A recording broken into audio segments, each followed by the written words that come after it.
बसवेश्वर महाराज की जय। जगतगुरु रामनाथ महाराज की जय। गुलबर्गा में ज़्यादा लोग जो यूज़ करते हैं ये सर्विस रोड है। राम मंदिर से लेकर बिलगुंदी सर्कल से लेकर यहाँ पर हागरगा सर्कल से लेकर हुमनाबाद बेस तक यहाँ पे बहुत से एक्सीडेंट हुए हैं। बहुत से लोग पैर टूट गया है, कई लोगों का जान भी चले गई है। बहुत से संगठन होराटा भी हुए। आज हमको क्या बोलते हैं, यहाँ के कलबुर्गी में पैदा होकर कलबुर्गी में बड़े होकर आप हमारे यहाँ के लोग मुझे एमपी बनाए। आज ये काम करके हमको बहुत खुशी हो रही। हम अपोजिशन वाले के सेटिस्फैक्शन लिए नहीं काम कर रहे, हमारे सेटिस्फैक्शन के लिए, हमारे रोड के लिए, लोगों के लिए।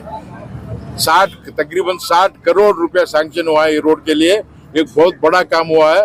हम हमारे नितिन गडकरी जी को और प्रधानमंत्री को धन्यवाद बोलते हैं। ನಮ್ಮ ಕಲಬುರಗಿಯಲ್ಲಿ ನಿಮಗೆಲ್ಲರಿಗೂ ಗೊತ್ತಿದೆ, ನಾವು ನಿಂತ ರೋಡು, ನಾವು ಎಲ್ಲಿ ನಿಂತೀವಿ ಇದು ಸರ್ವಿಸ್ ರೋಡ್. ನಮ್ಮ ರಾಮ ಮಂದಿರದಿಂದ ಬಿಲ್ಗುಂದಿ ಸರ್ಕಲ್ದಿಂದ ಹಾಗರ್ಗಾ ಸರ್ಕಲ್ದಿಂದ ಹುಮ್ನಾಬಾದ್ ಬೇಸ್ವರೆಗೆ ಎರಡು ಎಡಕ್ಕೆ ಬಲಕ್ಕೆ ಸರ್ವಿಸ್ ರೋಡ್ಗಳು ಭಾಳ ಜರೂರಿ ಇತ್ತು. ಭಾಳ ಆಕ್ಸಿಡೆಂಟ್ಗಳಾಗ್ಯಾವ, ಭಾಳ ಜನರಿಗೆ ಗಾಯನೂ ಆಗ್ಯಾವ, ಕೆಲವರು ಸತ್ತಾರ. ಭಾಳ ಮಂದಿ ಹೋರಾಟ ಮಾಡಿದ್ರು. ಯಾವ ಉದ್ದೇಶದಿಂದ ಮಾಡಿದಿಲ್ಲ ನಮಗೆ ಗೊತ್ತಿಲ್ಲ. ನಾವು ಇಲ್ಲಿ ನಾನು MP ಆದಮೇಲೆ ನಮ್ಮ ಚಂದು ಪಾಟೀಲ್ ಅವರು, BG ಪಾಟೀಲ್ ಅವರು ಕೂಡ ಮತ್ತು ಅನೇಕ ನಮ್ಮ ಪಾರ್ಟಿ ನಾಯಕರು TDP ಮೀಟಿಂಗಲ್ಲಿ, ಬೇರೆ ಬೇರೆ ಮೀಟಿಂಗಲ್ಲಿ ಈ ವಿಷಯ ಎತ್ತಿದಾಗ ಇದನ್ನು ನಾವು ಗಂಭೀರವಾಗಿ ತಗೊಂಡು ನಾವು ಪ್ರಪೋಸಲ್ ಡೆಲ್ಲಿಗೆ ಕಳಿಸಿ ಭಾಳ ಬೆನ್ನತ್ತಿ ಅನೇಕ ಸಮಸ್ಯೆಗಳಿದ್ದು.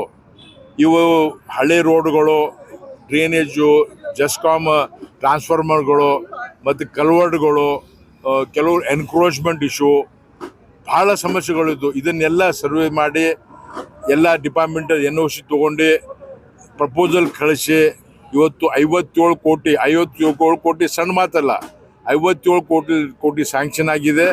ಅದನ್ನು ಟೆಂಡರು ಆಗಿದೆ, ಕೆಲಸನೂ ಶುರು ಆಗ್ತದೆ. ಒಂದು ದೊಡ್ಡ ನಮ್ಮ ನರೇಂದ್ರ ಮೋದಿಜಿ, ಗಡ್ಕರಿ, ಭಾರತೀಯ ಜನತಾ ಪಾರ್ಟಿ ಕೊಡುಗೆ ನಮ್ಮ ಈ ಭಾಗಕ್ಕೆ ಕೊಟ್ಟಿದ್ದಾರೆ. ಇದು ರೋಡ್ ಆದಮೇಲೆ ಭಾಳಷ್ಟು ಜನರಿಗೆ ಸವಲತ್ತು ಆಗ್ತದೆ. ಇವು ಸರ್ವಿಸ್ ರೋಡ್ಗಳು ಯಾರಿಗೆ ಅಂದ್ರೆ ಈ ಏನಂತಾರೆ, ನಾವು ಮಹಿಳೆಯರಿಗೆ, ವೃದ್ಧರಿಗೆ, ದಿವ್ಯಾಂಗ ಜನರಿಗೆ ಹೊರಗೆ ಬರ್ಬೇಕಂದ್ರೆ ಹೆದರಿ ಬರ್ತಾರೆ. ರೋಡ್ ಕ್ರಾಸ್ ಆದರೆ ಆಕ್ಸಿಡೆಂಟು. ಅದಕ್ಕೆ ಇದು ಒಂದು ಕ್ರಾಂತಿಕಾರಿ ಸರ್ವಿಸ್ ರೋಡ್ ನಮ್ಮ ಸರ್ಕಾರ ಕೊಟ್ಟದ್ದು. ಅದು ಇವತ್ತು ನಾವು ಭೂಮಿ ಪೂಜೆ ಮಾಡೀವಿ, ಕೆಲಸ ಶುರು ಆಗ್ತಾ ಇದೆ. Service road improvement, widening, culvert, making the road and ಡ್ರೈನೇಜ್ಗಳು, shifting of the amenities like transformers, everything 57 ಕೋಟಿ ಸ್ಯಾಂಕ್ಷನ್ ಮಾಡಿ. ಮತ್ತೆ ಕಡಿಮೆ ಬಿದ್ದರೂ ಕೂಡ ಇನ್ನೊಂದು 25 ಕೋಟಿ ಸರ್ಕಾರ ಕೊಡ್ಲಿಕ್ಕೆ ರೆಡಿ ಇದೆ. ಇದಕ್ಕೆ ಆಲ್ರೆಡಿ ಇದರಲ್ಲಿ ಒಂದು ದೊಡ್ಡ ಲೋಪವಾಗಿದೆ. ದುಷ್ಟ ಶಕ್ತಿ ಇದು ಕೃತ್ಯ ಮಾಡಿದ್ದಾರೆ. ಅದ್ರ ಬಗ್ಗೆ ಈಗಾಗಲೇ ರಾಜ್ಯ ಸರ್ಕಾರ, ಕೇಂದ್ರ ಸರ್ಕಾರ ಟೀಮ್ಗಳು ಶೋಧನೆ ನಡೆಸಿದೆ. ಕೆಲವರು ಆ ಶಂಕಿತ ವ್ಯಕ್ತಿ ಕಲಬುರಗಿನೂ ಬಂದಿದ್ದಾನಂತ ಸ್ವಲ್ಪ ನಾವು ನ್ಯೂಸಲ್ಲಿ ನೋಡಿದ್ದೀವಿ.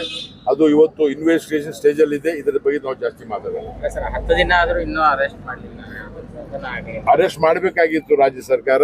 ಇವತ್ತು ಕೇಂದ್ರ ಸರ್ಕಾರನೂ ಅವರಿಗೆ ಜೋಡಿಸಿ ಆಗಿ ಇದು ಪೂರ್ತಿ ಡೆಪ್ತಿಗೆ ಹೋಗಿ ಇನ್ವೆಸ್ಟಿಗೇಷನ್ ಮಾಡ್ತಾ ಇದ್ದಾರೆ. ಖಂಡಿತವಾಗಿ ಅವ್ರಿಗೆ ಸರಿ ಹಿಡಿತಾರೆ ಅಂತ ನಮಗೆ ಕಾನೂನು ಮಾಡಬೇಕಾಗಿತ್ತು, ಡಿಲೇ ಆಗಿದೆ.